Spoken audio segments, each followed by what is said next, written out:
Hello, hello, bonsoir à tout le monde. J'espère que vidéo oyo écoute bien na kimia. Nzambe apambola bino mutu nyonso azolanda biso mutu nyonso azopesa biso tona ye kolanda ba vidéo oyo tozo poster. En tout cas, que Dieu vous bénisse. Nous sommes vraiment flattés. Il y a tant na bino obozo accordé biso. Émission na biso lelo nous allons parler bénéfice ya kozala conduit par le Saint-Esprit. Qu'est-ce qui se passe soki mutu atambusami na molimo na Nzambe? Ndeko nanga ce que j'aime avec le Saint-Esprit. Soka bandi ko tambosa yo musala liboso ko bando sala eza katina yo. Changement ya liboso ko bando sala eza na no katina yo avant abando sala ou bien bando lakiso makamso ya libanda.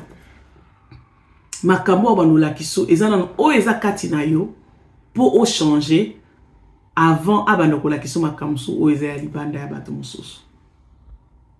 Ndeko nanga biso stoyebi comment ezalaka na fin de l'année, bien en tout cas né il faut na salle fort na banda ko ke de gym to ba habitude mon azaki nango peut-être ya kolia na butu to eloko muka na zako sala peut-être ezaki bien en tout cas né ya siko il faut na salle fort na changer. Mais ngana to mona comment avant année yango ko matana katika to zongeli ba habitude wana nyonso. Ndetina ya molimo na Nzambe ngana ya ko sunga ngana yo na transition wana. Liboso na zako ebati na zako kanisa molimo na Nzambe eza pona bato baza ba otambo na kubanga Nzambe, eza pona bato ba priaka mingi, eza pona bato peut-être o bango ba komi déjà. Non. Saint-Esprit eza pona mutu nyonso o yambi Yesu comme mokonzi pe mobikisi ba pesio molimo na Nzambe po ye wana siko asunga yo na marche na yo, asunga yo na komema yo na perfection, asunga yo na marche na mukie tio koma ne siko Nzambe alingi yo koma. Ndetina ya molimo na Nzambe. Liboso na zao kanisa, il faut nano o ezalo kwa na loba toujours ezalo kwa balobino ke toko kole yo e bongo ko tanga. Et pourtant ça kamoto il faut tanga na va ba kole yo. Ndetina ya molimo na Nzambe. On les écoles o ngana Nzambe azo tangisa biso, o ngana Nzambe azo ko lakisa biso comment faire pour tozwa collation na suka. Alors molimo na Nzambe eza pona ngana ndeko nango zolanda zobaki ma molimo na Nzambe is too much naza vraiment na besoin na ngote ngana suki na nkala ko sambela molimo na Nzambe azali wana pona asunga yo na marche na yo na ba faiblesse na yo pokoma bisiko Nzambe lingo koma azalo kwa guide azalo kwa sat nav map oyo zana ngo bosenga na marche en tant que chrétien ye wana nemtando tambola na yo aolakisa o nzele za boye kende boye zonga boye toza vraiment na bosenga na ye. Il y a un verset que nous allons lire eza lisolo ya Pierre aza disciple à Jésus tebi Pierre azaki na Yesu durant ministère à Yesu ana mokili Pierre azaki à ses côtés. Mais Pierre tango Yesu azaki vraiment na confident parce que Yesu azaki pebe na ye azoko pese ba instruction azo tambola na azaki mutamakasi.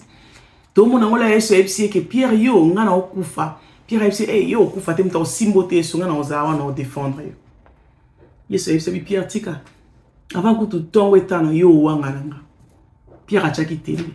Mais là Jésus ba kangiye. Pierre a tika la kiyemo kwa koba ekobanga devant batuni babi yo ebi Yesu yo zalaki na Yesu na Pierre a wangana. Pierre a wangana parce que Yesu a quitté. Physiquement boye so zaki soute sou ba kanga kiye bazali ko sambisa et donc amona ke makambo eza ya kobeba na ko banga wana lati Pierre a wangani Yesu. Bible bien na Actes des Apôtres 2 11 14 quand le même Pierre wana quand le Saint-Esprit est venu Pierre azaki capable de témoigner Jésus devant foule bazaki plus de 3000. Mais Pierre il était capable de témoigner Jésus-Christ devant foule wana. Tout le monde a changement on est sami na vie à Pierre azaki mutawangani Yesu azaki mutazaki na kubanga devant ba jeune fille lui qui était pécheur mais devant foule il y a plus de 3000 Pierre il était capable de témoigner Jésus. Tout le monde a transition en salami tout le monde a transformation na o molimo na Nzamba sali nde o molimo na Nzamba saka na ba vie na biso nde soki ngana to pesi molimo na Nzambe esika atambusa biso transformation de sala kana ba vie na biso ndeko na ebiti transformation o limo na Nzamba sala na vie na yo eza na domaine ni parce que là ozo tambola na ye abando sala transformation tango yo zo tambola na inde transition ne bando salama kolonga na babitude oyo kokoma na babitude oyo olingi ozwa babitude nzamba lingo sala babitude oyo olingi o adopter molimo na nzamba za wana po aider na transition wana toza vraiment na besoin ya molimo na nzambe so totali ba vie na biso comment on était na ndenge molimo na nzamba zotangisa biso mona quand même changement quelque part que molimo na nzamba komi ko changer ba mitema o tozalaka na ngo liboso molimo na nzamba komi ko façonner komi ko changer mitema na biso mokie toza besoin molimo na nzambe premièrement non pona biso moko pona bato libanda te pona biso moko toza besoin molimo na nzambe ndeko nanga nous avons grandi tokoli toza na kati mabala toza na ba famille. Il y a des choses qui s'est passé tout autour de biso oh sali que mitema na biso ça un peu modifié par rapport à environnement ou à mon kilo tozo vivre. Mais le Saint-Esprit est là pour nous aider à kozongisa mitema na biso na modèle initial o nzambe alinge zalela. Na modèle initial o nzambe akela ki mitema na biso. On a été blessé, on a été trahi, on a été na ba façon ebele o makambo to kutena na mokili e ko changer mitema na biso e ko modifier mitema na biso lolenge nzamba akela biso.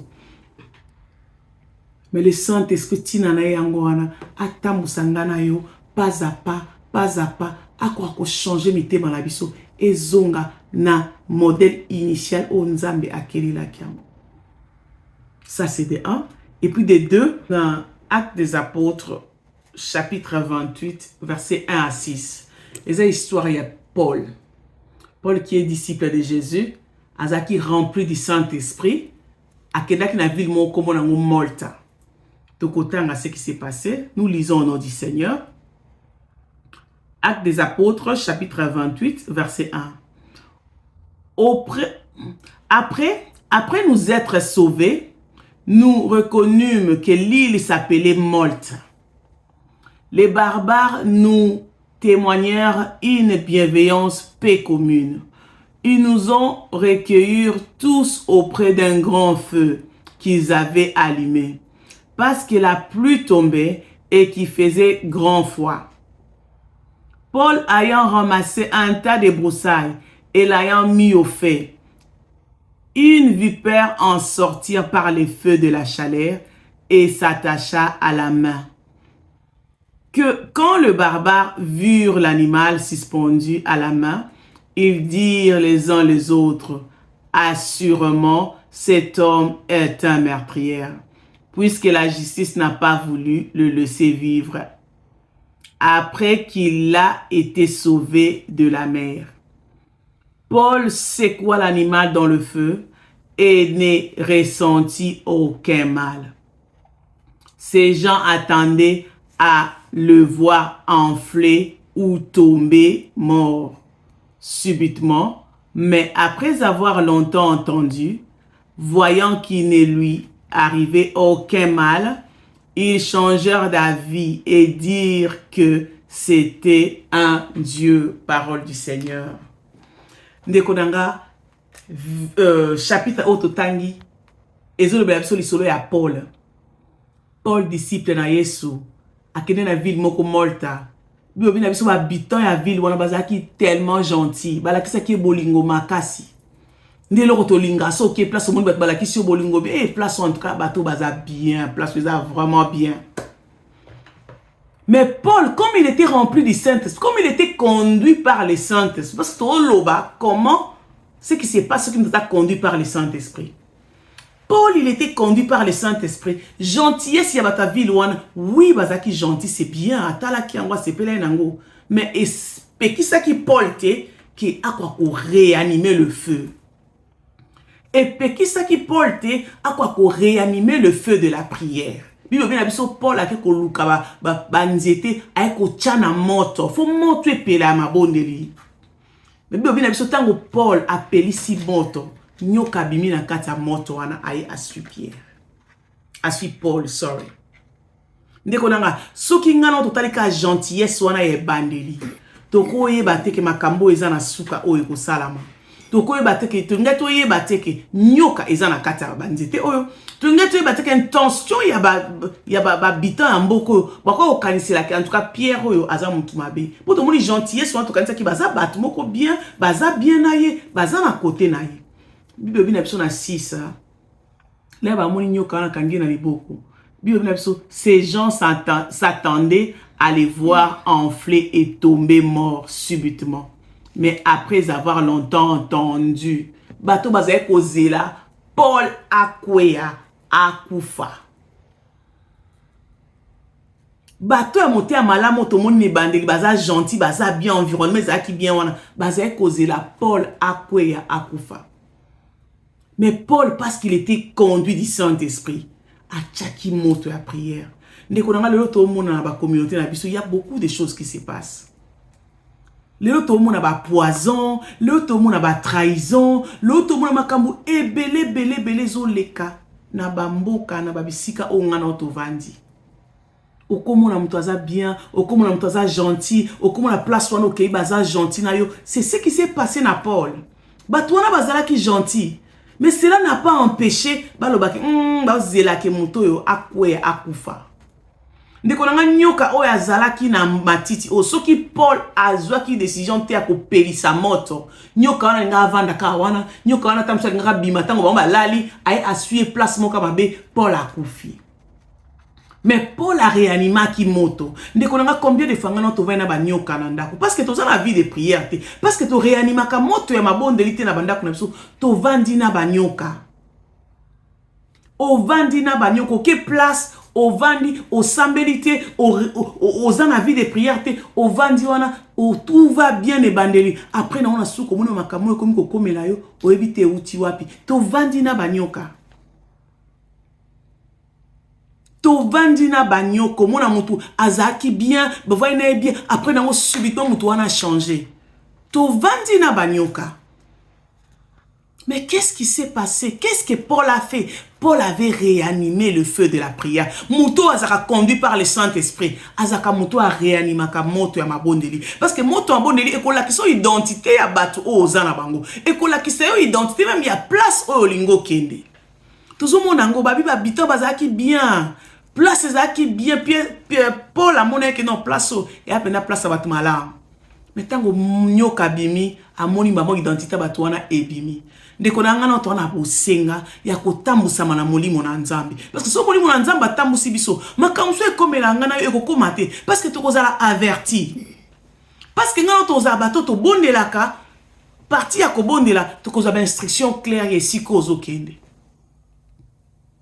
le ndeko na to mona kata ba communauté mutakenda ki bien mutazala ki bien après nango akwacheli poison après nango basali eloko boye place wana kenda ki pourquoi parce que toza ko réanimer moto ya mabondelité Paul yeyo azalaki bien aye bien soki apelisa ki moto ote nyoko alingaka bima peut-être na air moko boya suye place moko mabe akufi mebe bina biso Paul akufa kite bato bazelaki ya mingi combien bato bazozela ngai na olikambo ekomela biso combien de fois mutu moko avandi quelque part aozela ke ye eloko boyo komela ye mais ndeko na ngana okaso to réanimer moto soki to réanimer moto nde makambo ebomo meko bima ce qui t'aurait réanimé moto, même te cause la révélation qui a li kambo elinge sala melayo, t'as la prié boy.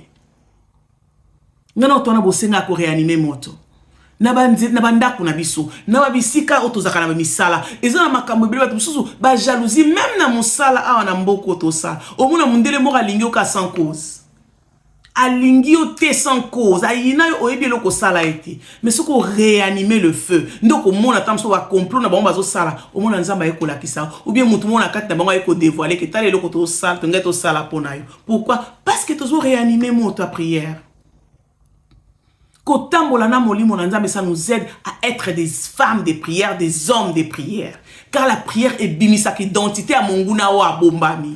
Ndeko nanga mutu azo sekana yo bato tozo sekana bango to yebite Paul azaki na bango bien après seulement réanimer le feu nde makambo bomba maki e kobima ngana to ana bosenga ya kobondela ndeko nanga ngana to ana bosenga ya ko réanimer moto ya mabonde na bandako na biso po nzamba kwa ko révéler ngana yo po ngana to ko ba instruction ya comment ko tambusa même ba famille on nzamba pesi biso. Une fois, c'était un mercredi. Nazaki nanda kwa na la muka na tongo boy na okilo mona molimo na ki na kota jeune na sa jeune de prière. Mais bon, non, ça jeune de prière pourquoi na pena na zupe ndota mabete na za pena sango moko ta mabeke tamso na kota prière mais bon na kota car. C'était un mercredi, le quoi mercredi na sala ate na bon c'est bon na sambela. Na côté jeune on na dit même pas na sambela ni na zena ka na sambela car de tout et de rien, na sambela de tout de rien. Idée na ngeza ki na 18h na fongola. Alors na kata jeune de prière wana na komi na sambela komi 18h era ko fongola. Nazala ki siko na chambre na zogumba bilamba mwana nga mukeza ki na inane azaki na mbeto aza saka na mbeto ngape na ogumba bilamba. Alors avant na zwa décision ko sala jeune wana nazana mesa moko be na chambre na ba mesa mikio za campagne na ba vitre boy ba mesa mo ya kala tozaka na ko cha ba télévision boy za ya minene na ya mikie nango. Alors ya mukie nango nazali nango pembeni ya mbetu vitre alikole pasukaki vitre ya senem tetikalaki. Alors ba mesa wana ezaka ba vitre na ba télé msango na mabende mo ka mikie boy etelema na coin ya mesa vitre pasukaki ya likole pasukaki ya sesi ko etikalaki. Alors on a tiré mais ça on a côté na zo baki na bimisango en attendant na tchana mo tamo verre wana en attendant bien na tché livre moko wana na bimisango. Alors c'était vraiment un danger. Ce sont dans qui sont na talika mais ça on a mais ça il faut bima. Surtout sur moi na quoi ça très dangereux. Na lo bango deux fois son ateli on a mais ça on entre fona na ça na bimisango parce que sur moi na quoi ça très dangereux. Alors mon colonne à côté prière n'est qui même pas eloni na osambe na cas de tout et de rien et comme 18h ngana fongola jeune moi na vanda ki na moi na ngazaki une année et demie avant na mbeta zo sakana ngape na ogumba bilamba na ngawa bilamba à côté pour na fongola jeune na de prière. Après ndeko nanga na sota la ka na tomboli ka mission na table moi na zo a sauter na éviter sur pas quoi qui sur penini ce qui s'est passé en tout cas la comprendre moi na sauter na mbeta parce que a quoi ka likola mesa moka moke ma et pasuka déjà ma bende moka miki télémé et télémakabo itikala ka wana boye. Moi na quoi na éviter comment vous expliquer mais moi na quoi likola mesa wana image na zaka na ngole na zako mona mesa na zaki so moi na quoi libende ko kota mwana mutu e sona ka sona kanisi bon na be ko sala matin na kombo na Yesu e ko sala matin na kombo na Yesu mais mukolo wana e salami na misu nanga bona ogumba bilamba na fin ya jeune nanga mwana sauter na mbetu mwana kweli kola mesa wana bou na otale mwana zo kwena bi Seigneur makambo na zo kanisa nzambe koki na biso na ganga na sauter na ke place mwana zalaki mwana zoka na simawa libende wane gratter mwana mais ekoti mwana te mwana zoki makila na simbi mwana mbala moko misu nange fongwami nzamba ebisinga nde loko na koti yaki o jeune lelo yango misu nange fongwami nzamba lobi nde loko na koti yaki o jeune lelo yango elikaka ezala loko moko ya grave libende ko kota mwana mutu mwana ko kwe na ndenge moka mabe libende wana kwe ekotie nde mwana kufi sur place elikaka ezala eloko moko l'ennemi avait déjà préparé cela ndeko nga bitumba ezalaki déjà suspendi likola ndako nanga mais nga na yeba kité mais parce que nazaki obéissante ya koyoka quand même ngonga nzambe na kota jeune même pas pourquoi naza osambela nous avons ça de tout et de rien parce que nous avons l'autre peu d'autres mois ma bête que oh des assos l'autre temps après au quotidien nous commençons à nous avons l'autre nous avons ça de tout et de rien mais Dieu me préparait déjà parce que nous avons qu'il y avait un combat qui était déjà suspendu Nicolas Ndaku maman bondela ce qui n'a bondela qui sont à côté qui jeune ou en tie et les gars ils ont mususu ndeko nanga qu'est-ce qui est suspendu dans Ndaku na yo qu'est-ce qui est suspendu Nicolo ya Ndaku na yo Kuitumbani nous a suspendu dans ndaku na yo, ton mariage na yo, ton santé na yo, ton santé à banana. Il y a des choses que l'ennemi a tué déjà on a osé la kaka un jour pour et comme il a on ndaku. Mais so ngana otoza prudente. So ki ngana otozo bonde là. So ki ngana otoza conduit par le Saint-Esprit. Moni mo nzamba ko guider ngana yo akola kisanga na ona bokota prière. Akola kisanga na lukan toto sambela. Akope so mo instruction moko ou bien ko biso te lo bombe en tout cas na mokola le ko kende boete. C'est quand nous sommes conduits par le Saint-Esprit. ndeko nanga mukolo lenge ezali kamususu mais nzambe na ngolu na asalenga ke nazala éveillé mukolo na prière so nazali na jeune te mukolo nazali na prière mukolo te elinga ezelo mususu makambo boni ekomelanga na ndeko nanga poto zaki éveillé te poto zaki conduit par le Saint-Esprit te ok sika mo bokute na bato bazali kozela yo bakanela o déjà mais yo yeka ko yo mitike pa na bango. Pourquoi? Parce que tout ça conduit par le Saint-Esprit. Mais si mon livre nous conduit ngana yo, au moins yo ko sentir on go ke place mon livre na oza vraiment na kimiati. Ndeko nangeza ya motu ya ngana yo toza la conduit par le Saint-Esprit. Mon livre na nzamba za wana po asunga ngana yo.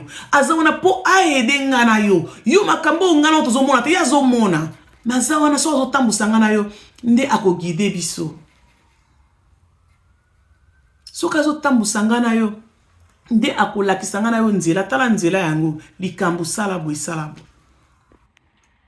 ndeko nanga tozana bosenga molimo na nzamba conduire biso tozana bosenga molimo na nzambe parce que le monde spirituel ngana to mona ngote tozo mona makambo elekaka te. On peut voir ce qui est physique mais ce qui se passe dans le spirituel kaka molimo na nzambe na ko guider biso car bible bengi aza mosungi aza capable ya kosunga ngana yo na makambo ngana otomona te. Oui, toza bana nzambe tokoba notambo na kobanga te, mais il faut tozala quand même éveillé, tozala sage, koyeba que notre adversaire l'ennemi azali ko luka.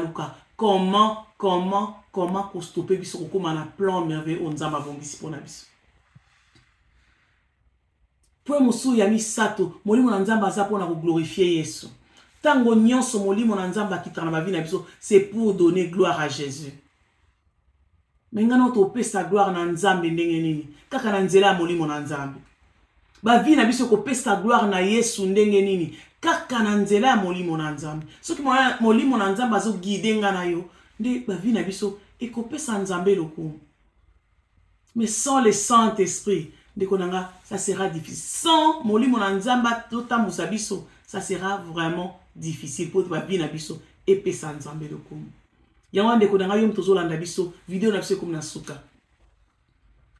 Oui okolo baki en tout cas mamo te qui sur le Saint-Esprit oui na yebi kinana molimo na nzambe mais atambusanga te ko banga na ote. Ko banga na ote molimo na nzambe azana yepo na bato baza parfait. Molimo na nzambe aza wana pona bato bandimika Yesu. Car lolengo zali wana soko ndimi Yesu. Molimo na nzambe aza te côté pour a aider yo na marche na yo. Tuzoke ko bondela ndeko nanga. Toke bondela molimo na nzamba tambusa biso. Cher Saint-Esprit, nous avons besoin de toi. Molimo na nzambo etambusa ki Paul na ville ya Malta toana bosenga na yo. Molimo na nzambo etambusa ki Pierre olongola ke ko bango changea ki bo moto na ye toana bosenga na yo. Neko présenter au maman moko en ce moment. Oya tamboli moko tango molai. Neko présenter au ndaku moko. Oyo batamboli tango molai bango moko. Cher Saint-Esprit, yako guide biso. Yako zala celui qui va nous conduire. Toi na bosenga na yo. Tomi tambosi biso moko tango molai. Toke ne place to bonde la te. Toke ne place to kotuna ba instruction na yo te. Toko s'engager na makambo yo zate. Toi na bosenga na yo. Lelo nous reconnaissons que nous pouvons rien sans toi. Yango tobele molimo na nzambe. Viens nous guider. Viens nous guider. Oh cher Saint-Esprit de Dieu. Guide-nous, guide-nous. L'esprit de vérité. N'est qu'au présenter au moment où on ce moment.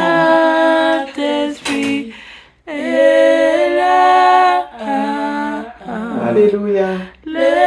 Molimo na nzambe. Yako guide biso. Yako guide mama moko. Yako guide mutu moko. Totamboli tango mona biso moko. Totambusi bana, totambusi bandako biso moko. Mais nous avons besoin de toi. Viens nous guider, viens nous conduire. Alléluia. Nous présentons maman moko na moko kolanda vidéo. Ezala papa, ezala moana. Conduis-nous, cher Saint-Esprit. Viens éclairer notre intelligence. Donne-nous des révélations. Donne-nous l'ainsi dit l'Éternel. Parle-nous, Seigneur. Merci, cher Saint-Esprit. Ndeko nzamba pambola yo. Yo zolanda vidéo nzamba pambola yo. apambola yo pona ton na yo pesi biso. Merci na bato nyonso bakolanda. Soki vidéo epamboli yo, n'hésitez pas à partager, n'hésitez pas à kotikela biso ba commentaire na bino. Tikela biso commentaire, ça nous encourage. En tout cas, Nzambe apambola bino. Molimo na Nzambe continue kosala mosala. Merci pour mosala biso confiance. Que Dieu vous bénisse. Maman Bijou Bilonda. Bye bye bye bye.